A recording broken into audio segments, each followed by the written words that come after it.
इसके पहले आप पढ़ चुके कि कारक किसे कहते हैं, कारक के कितने भेद होते हैं, भेदों की परिभाषा आप पढ़ चुके।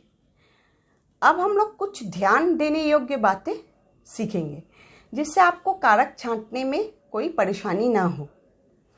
संज्ञा या सर्वनाम के जिस रूप से वाक्य के अन्य शब्दों के साथ उसका संबंध प्रकट होता है उसे हम कारक कहते हैं। जैसे उदाहरण के लिए वैभव ने गाना गाया, पुस्तक मेज पर रखी है, सांप को लाठी से मत मारो। यहाँ पर ने, पर, को, से ये क्या है, संज्ञा शब्दों का वाक्य के अन्य शब्दों के साथ ये क्या कर रहा है, संबंध प्रकट कर रहा है। ये शब्द क्या कर रहे हैं, ये संज्ञा शब्दों का वाक्य के अन्य शब्दों के साथ संबंध प्रकट कर रहे हैं। इन्हें परसर्ग या कारक कहते हैं। कारक के 8 भेद होते हैं, आप पहले ही पढ़ चुके हो, पर इनको कैसे याद रखोगे। कर्ता कारक मतलब क्रिया को करने वाला, काम को करने वाला। कर्म कारक जिस पर क्रिया का प्रभाव या फल पड़ता है, कर्म कारक। करण कारक जिस साधन से क्रिया संपन्न होती है, जिससे क्रिया की जाती है, जैसे डंडे से, कलम से, किससे काम हो रहा है, किस चीज़ से काम हो रहा है, क्रिया के साधन का बोध हो रहा है, उसको हम करण कारक कहेंगे। संप्रदान कारक मतलब किसी के लिए कुछ काम करना। जैसे आपने पढ़ा माँ बच्चों के लिए खाना बना रही है, पिताजी बच्चों के लिए फल लेकर आए, तो ये संप्रदान, किसी के लिए आप कुछ काम कर रहे हो। अपादान कारक, अपादान मतलब ही अलग होना, अलग होने का भाव प्रकट होता है, कोई भी चीज़ अलग हो रही है। संबंध कारक क्रिया से भिन्न किसी अन्य पद से संबंध बताने वाला, उसको हम संबंध कारक कहेंगे।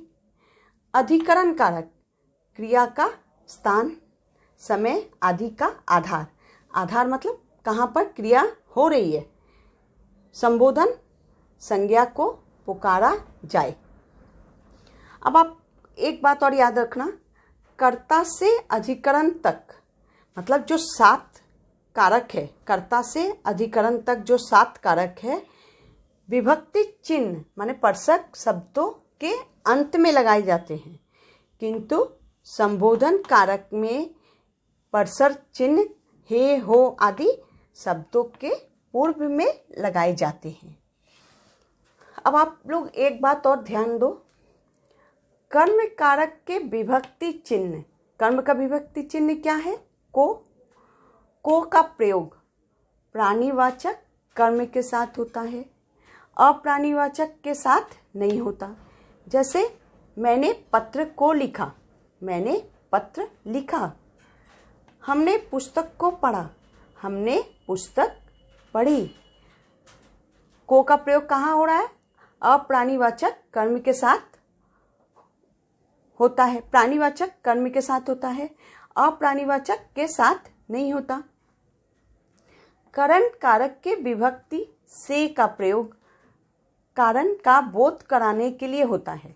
करण कारक की विभक्ति क्या है, से का प्रयोग कहाँ होता है, कोई भी चीज का कारण बताने के लिए। जैसे बूढ़ा आदमी हैजे से मरा, कैसे मरा, हैजे से मरा, कारण बता रहा है। यहाँ पर से का प्रयोग इसीलिए होता है करण कारक में। निकलने, तुलना, डरने के भाव का बोध कराने के लिए जब से विभक्ति का प्रयोग होता है तो उसे अपादान कारक कहेंगे। अपादान को कैसे पहचानोगे, निकलने के लिए, तुलना करने के लिए या डरने का भाव पैदा करने के लिए अपादान कारक का प्रयोग किया जाता है। अपादान कारक की विभक्ति क्या है, से का प्रयोग किया जाता है। गंगा हिमालय से निकलती है, यहाँ पर क्या है, निकलने का भाव पैदा हो रहा है। रवि विवेक से लंबा है, यहाँ पर दोनों में तुलना हो रही है। हिरण शेर से डर गया, यहाँ पर क्या है, डरने का भाव पैदा हुआ। तो आपको इन बातों को याद रखना होगा। कर्म कारक के विभक्ति चिन्ह को का प्रयोग प्राणीवाचक कर्म के साथ होता है, अप्राणीवाचक के साथ नहीं होता। करण कारक के विभक्ति क्या है, से का प्रयोग कारण बताने के लिए होता है, कि कारण क्या है, कोई भी काम हुआ उसके पीछे कारण क्या है। अपादान कारक का क्या है, निकलने, तुलना, डरने का भाव का बोध होता है। तो आपको ये बातें तो आपको एकदम ध्यान में रखनी होगी। कारक की जो परिभाषा है आप याद नहीं रख सकते तो इसको याद रखो। तो इसको याद रखोगे तो आप कारक को कभी भी छांट लोगे। जैसे कर्ता में, कर्ता मतलब क्रिया को करने वाला, कर्म जिस पर क्रिया का प्रभाव पड़ रहा है, करण जिस साधन से क्रिया हो रही है, संप्रदान किसी के हित के लिए कोई काम हो रहा है, अपादान अलग होना, संबंध क्रिया से भिन्न किसी अन्य पद के साथ संबंध बता रहा है, अधिकरण क्रिया का आधार, आधार मतलब बेस, कहाँ पर क्रिया हो रही है, क्रिया का स्थान, समय आदि बता रहा है, संबोधन संज्ञा को पुकारा जाए।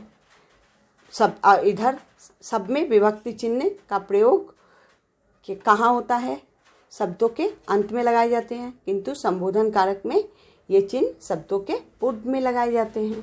तो इन चीज़ों को अगर आप याद रखते हो तो आप कारक को कभी भी छांट लोगे और कारक की परिभाषा याद करने की भी आवश्यकता नहीं होगी, आप अपने आप बनाकर लिख सकते हो। अब इसके बाद हम पढ़ेंगे कारक के भेदों के, एक एक भेद के एक वचन में कैसे प्रयोग, प्रसर्गों का प्रयोग एक वचन के साथ कैसे होता है, बहुवचन के साथ कैसे होता है। इसके बाद हम पढ़ते हैं।